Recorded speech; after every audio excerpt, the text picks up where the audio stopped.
we've got a new obsession taking over the lives of young people. No, I'm not talking about coffee, gaming, or even TikTok. It's Botox. Botox is soaring in popularity. 21 is old. My idea of the ideal age would probably be about 18 or 19. Come with me to get Botox at 20 years old. I'm getting 15 rounds of Botox to change my entire face shape. I do it right here. A little bit. And what do you do it for? I don't know. At 15? I wanted her to feel better about herself. I've had it done myself. Oh my God. What 20-year-old Heidi Huff wants to fix are the premature lines she sees when she looks in the mirror. What is a teenage girl thinking when she wants Botox? Well, she needs a psychiatrist at that point.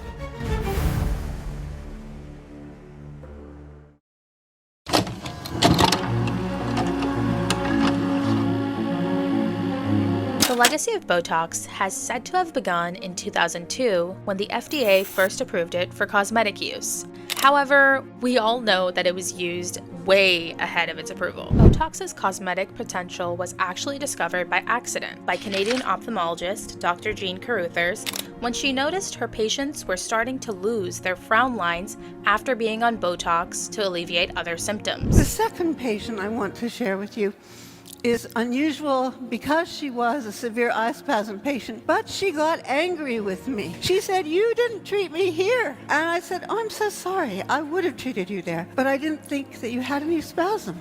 And she said, and listen to this, "I know I'm not spasming there, but every time you treat me there, I get this beautiful, untroubled expression." So I went home and I said, "Why don't we do a study with my botulinum and your wrinkle patients?" The first patient we treated was Kathy, who was our wonderful receptionist. And in 3 days, she got the same thing: the smooth forehead, the elevated brow, and the refreshed, open, younger expression. She and her dermatologist husband published a study stating that Botox is a simple, safe procedure for the treatment of wrinkles. And by 1997, Botox use spiked so high that the entire country's Botox supply ran out, which caused mayhem amongst people. This obsession led to the company reaching $310 million in sales by the end of 2001. That too, a year before it was FDA approved. From Sharon Osbourne getting the talks live on air to rich American housewives, Botox was completely taking over.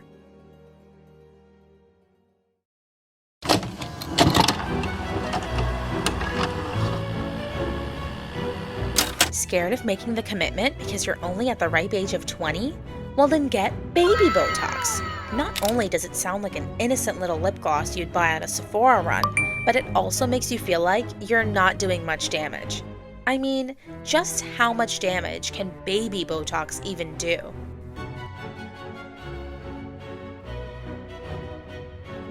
I had weakness in all of my extremities, panic, anxiety. Is my eyesight going to clear? Will I ever be able to see again?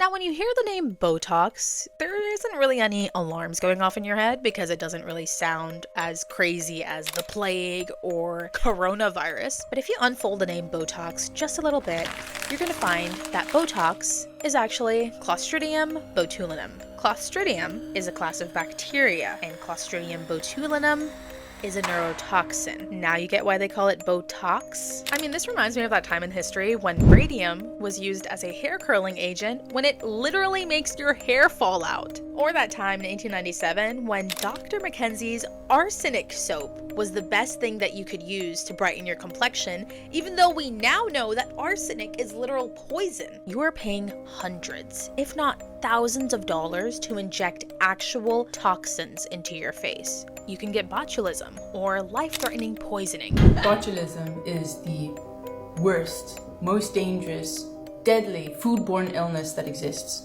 You're not able to see it, you're not able to smell it, and if you eat it, you might die within days or hours. You can get ptosis or drooping of the eyelid. So did y'all know that you can get ptosis, which is eyelid drooping, from Botox, even if it's done by a neurologist?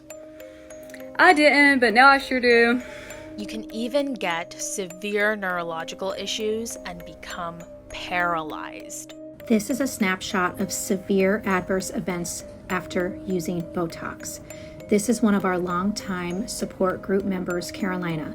3 days after receiving 20 units of cosmetic Botox from a London-based clinic, Carolina experienced catastrophic adverse events. But they won't tell you that. They'll just include it in a silly string of words on the side of the box that you won't even be reading. But the biggest downside about Botox, I feel, is not that it's poisonous, it's the fact that it's not long-lasting. You'd think you'd be spending all this money to get long-lasting results, but actually, Botox only lasts about 3 to 4 months, which means you have to empty your pocket trying to maintain it. And what happens when you keep injecting your muscles in the same exact locations every couple of months? Well, your muscles begin to atrophy, or in simpler terms, degenerate. And what happens when your muscles start degenerating?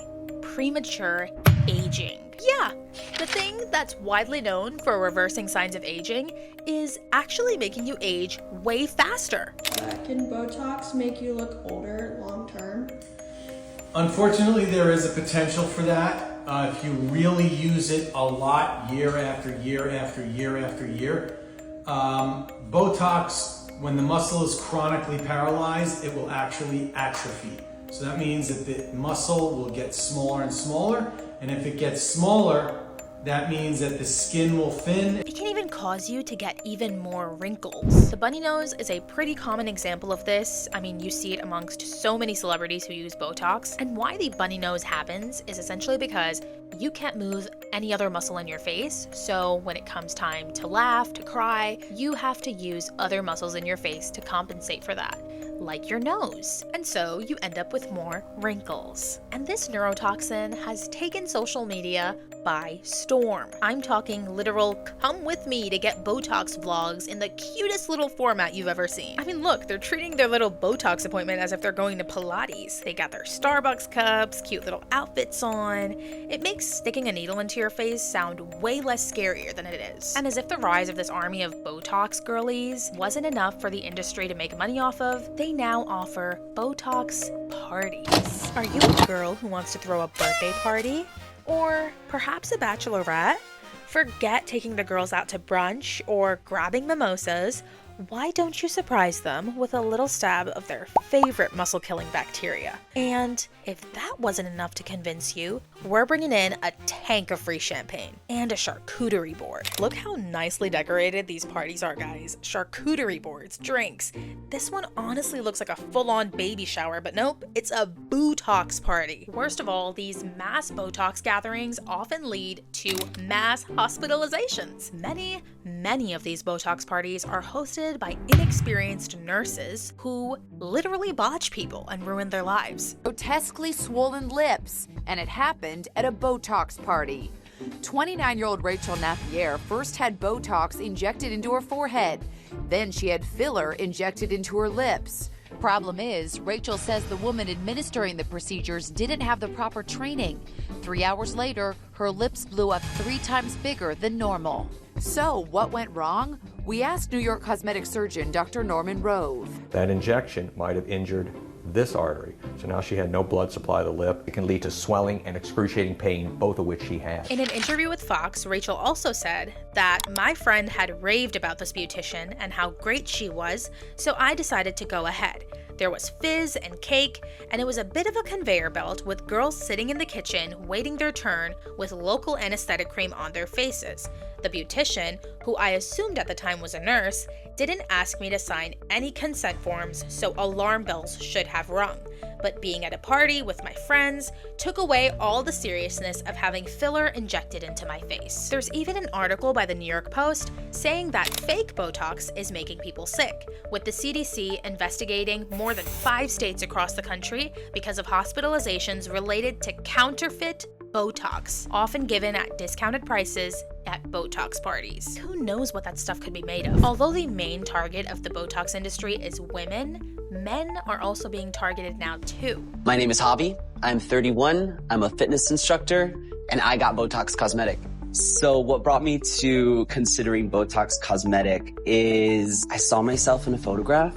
You know, living my best life. I was on a vacation and I was with my friends and we were on the beach and we were all smiling. And I looked closer and I was like, that's what everybody sees? The lines. Just like in this video. The lines were so prominent, it's all I saw. The lines were so prominent? So first they made women feel horrible about their natural smile lines, and now they want to bully men into thinking that they need it too. Personally, I think that natural wrinkles make both men and women look very attractive, full of life. And you're telling me that this industry wants to take that uniqueness away from them just to make them look expressionless? Raise your eyebrows. Raise. Raise your eyebrows. The Botox industry has convinced people like Javi here that having dynamic wrinkles is abnormal, that it's embarrassing. By the way, let me explain to you all what exactly dynamic wrinkles are.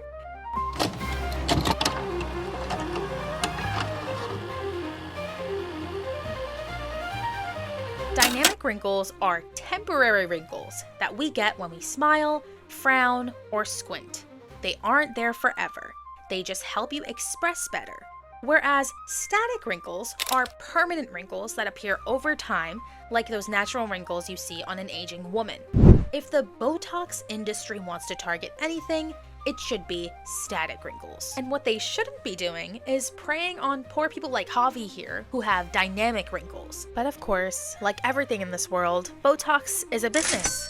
And they can't possibly lose out on customers just because their wrinkles aren't static. They need to make money in every way that they possibly can, even if it means making people feel insecure about things they shouldn't even feel insecure about. Because of this new frenzy with cosmetic procedures and Botox, society has fallen into what I like to call the Botox trap, where everyone, no matter what part of the world they're in, is starting to look the exact same.